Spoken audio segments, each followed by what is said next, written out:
Assalamualaikum warahmatullahi wabarakatuh. Hari ini saya akan membentangkan subjek BMMB 1104 Kesusasteraan dan Kebudayaan Melayu, yakni tugasan 2 yang bertajuk Kritikan Sastera berdasarkan cerpen yang dipilih.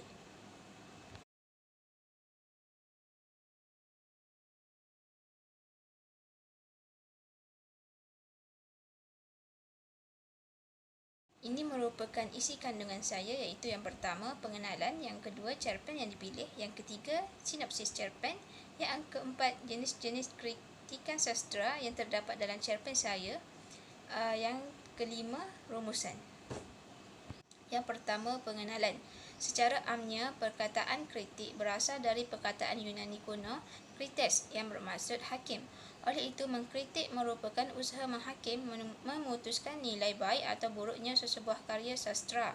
Seperkara lagi, menurut kamus, sastera ditakdirkan sebagai hasil seni atau karya tulisan dalam bentuk prosa atau puisi yang mempunyai ciri-ciri keistimewaan yang tertentu. Sementara itu, memetik pendapat Hashim Awang pada tahun 1985, kritikan sastera merupakan suatu usaha mempertimbang dan menilai karya sastera secara jujur dan sistematik. Kritikan sastera merupakan cabang ilmu yang mempunyai fungsi-fungsi yang tersendiri. Intihannya dapat dirumuskan bahawa kritikan sastera sebagai cabang ilmu saintifik dan merupakan satu kegiatan menghayati secara total, menganalisis secara interpretif serta melakukan penilaian secara rasional.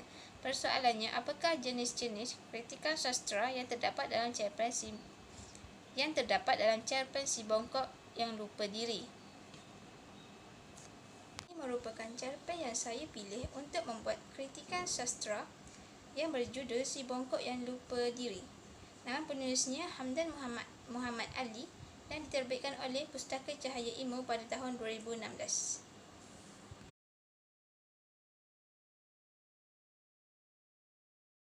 Pula merupakan jenis-jenis asas kritikan sastera. Terdapat 6 asas kritikan sastera. Yang pertama, kritikan sanjungan. Yang kedua, kritikan teguran. Yang ketiga, kritikan saranan. Yang keempat, kritikan pendekatan. Yang kelima, kritikan penganalisisan. Yang terakhir sekali ialah kritikan penilaian. Pertama sekali, kritikan sanjungan. Kritikan sanjungan bermaksud penyataan rasa kagum dan senang terhadap orang lain. Kritikan ini memuji karya dan pengarangnya yang berupaya menghasilkan pemikiran bernas serta dapat menampilkan elemen karya yang menarik. Antara pengkritiknya termasuklah Muhammad Yusuf Ahmad. Selain itu, kritikan sanjungan ini juga dituju kepada pengarang kerana memiliki daya intelektual, ketajaman dan kebernasan fikiran. Contoh kritikan sanjungan yang terdapat dalam cerpen tersebut, saya telah letakkan petikan ataupun keratan contoh kritikan sanjungan yang terdapat dalam cerpen Si Bongkok yang Lupa Diri. Dalam cerpen Si Bongkok yang Lupa Diri ini memaparkan nilai murni yang boleh dimanfaatkan sebagai ikutan atau iktibar kepada pembaca. Tamsilnya, nilai kasih sayang yang ditunjukkan oleh ibu Si Bongkok, di mana dia tetap sayang akan anaknya walaupun Si Bongkok sering diejek dan dikeji oleh penduduk kampung kerana wajahnya serta badannya yang bongkok. Kedua, iaitu kritikan teguran. Kritikan teguran adalah kritikan yang bersifat memberi teguran dan peringatan secara ikhlas. Malahan, kritikan ini lebih praktikal kerana pengkritik melaksanakan kajiannya dengan lebih berimbang dengan menyatakan keistimewaan kekuatan teks berkenaan dan menunjukkan kekurangannya. Merupakan contoh kritikan teguran yang terdapat dalam cerpen tersebut. Selain itu, analisis dalam cerpen ini menceritakan tentang sikap masyarakat yang sombong dan bongkak dengan kelebihan yang ada terhadap diri sendiri. Misalnya, Si Bongkok mula rasa bangga diri dengan kecantikan yang ada pada dirinya, bahkan ingin membalas dendam terhadap Mak Terus yang selalu mengejek dan menghinanya. Oleh itu, perkara ini boleh memberikan pengaruh buruk kepada pembaca yang lain jika perlakuan ini tidak dibendung. Yang ketiga, yakni kritikan saranan. Kritikan yang menganjurkan sesuatu untuk memperbaiki kekurangan serta memantapkan unsur-unsur yang membina dalam karya. Sementara itu, kritikan saranan juga bersifat memberi alternatif untuk memperbaiki kekurangan serta mengalirkan nilai yang positif dan amat signifikan kepada khalayak pembaca, pengarang dan pengkritik itu sendiri. Kritikan saranan yang terdapat dalam cerpen Si Bongkok yang Lupa Diri ialah kritikan saranan yang boleh dikaitkan dengan cerpen adalah dari segi pemantapan unsur-unsur yang membina dalam karya. Pengarang menceritakan tentang sikap masyarakat yang tidak menepati janji. Contohnya, Si Bongkok telah memungkiri janjinya dengan melanggar syarat-syarat yang dikemukakan oleh seorang lelaki tua. Sepatutnya, sebagai seorang yang menepati janji, kita tidak seharusnya mengecewakan orang lain dengan merosakkan kepercayaan yang telah diberikan kepada kita. 4. Kritikan pendekatan. Pendekatan merupakan suatu proses mendekati sesuatu karya. Kritikan pendekatan ini merupakan suatu usaha untuk mencapai pengertian terhadap sesuatu penelitian. Dalam bidang kritikan pertimbangan atau penilaian, pengkritik berlandaskan suatu aspek atau tinjauan tertentu. Pendekatan kritika yang berkembang di tanah air terbahagi kepada 6 jenis, iaitu yang pertama pendekatan intrinsik, yang kedua pendekatan ekstrinsik, yang ketiga pendekatan moral, yang keempat pendekatan psikologi, yang kelima pendekatan sosiologi, dan yang terakhir yang keenam iaitu pendekatan arketip. Kritikan pendekatan yang saya jumpa dalam cerpen Si Bongkok yang Lupa Diri adalah pendekatan moral. Contoh dia, dalam pada itu pengarang cerpen juga menyerapkan nilai agama dalam karyanya. Karya yang baik dan boleh disanjung adalah karya yang banyak menerapkan unsur agama untuk membuka fikiran pembaca.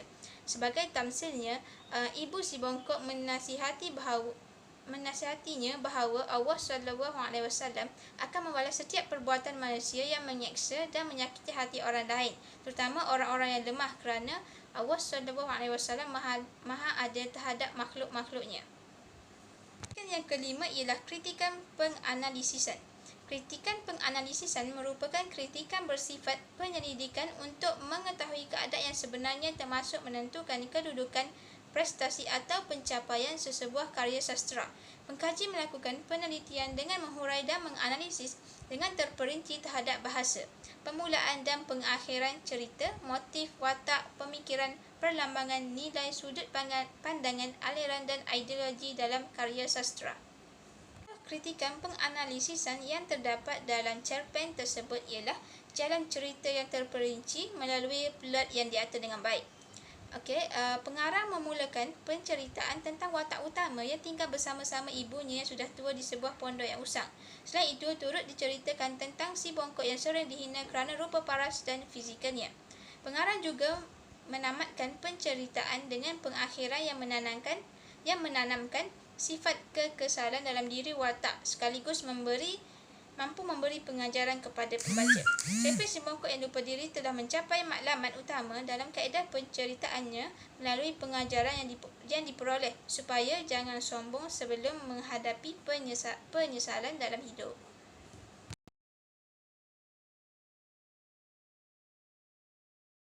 Yang terakhir iaitu kritikan penilaian.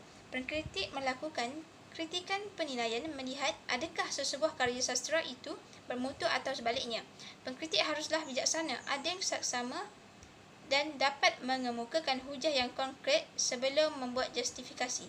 Seperkara lagi, pengkritik perlu mengetahui banyak aspek yakni pengarang yang menghasilkan karya, subjek yang dibincangkan, persekitaran dan waktu karya dipaparkan. Bahkan, pengkritik tidak berat sebelah, emosional dan memihak kepada siapa pun. Contoh kritikan penilaian. Cerpen ini dinilai dapat menyampaikan mesej dengan baik. Kanak-kanak yang menggunakan cerpen ini sebagai bahan bacaan pasti akan mampu untuk memahami isi dan nilai yang cuba disampaikan. Plot yang digunakan juga mudah sehingga mesej yang ingin disampaikan dapat difahami. Akhir kata, penilaian yang dapat dilakukan mengenai cerpen kanak-kanak ini adalah syarat dengan nilai-nilai yang dapat memberi kesan baik kepada kanak-kanak. Oleh itu, cerpen Si Bongkok yang Lupa Diri dilihat sebagai karya sastera yang bermutu. Ini merupakan rumusan kepada kritikan sastera. Intihannya, jelaslah bahawa kritikan sastera banyak memainkan peranan dalam pembangunan sesebuah karya. Hal ini dikatakan demikian kerana dapat dilihat apabila sesuatu kritikan itu memberikan penambahbaikan terhadap penulisan seseorang serta sedikit sebanyak dapat memberikan idea kepada penulis sekaligus memberi kesan kepada pembaca hasil karya sastera. Bahkan, Dengan adanya kritikan sastra ini juga dapat meneliti sesebuah karya dengan kritis jitu dan memberi pertimbangan yang adil terhadap baik buruk sesuatu karya sastra dengan memanfaatkan pendekatan ataupun tidak. Seterusnya dapat memberi manfaat kepada pembaca, pengkaji malah pengarang karya itu sendiri.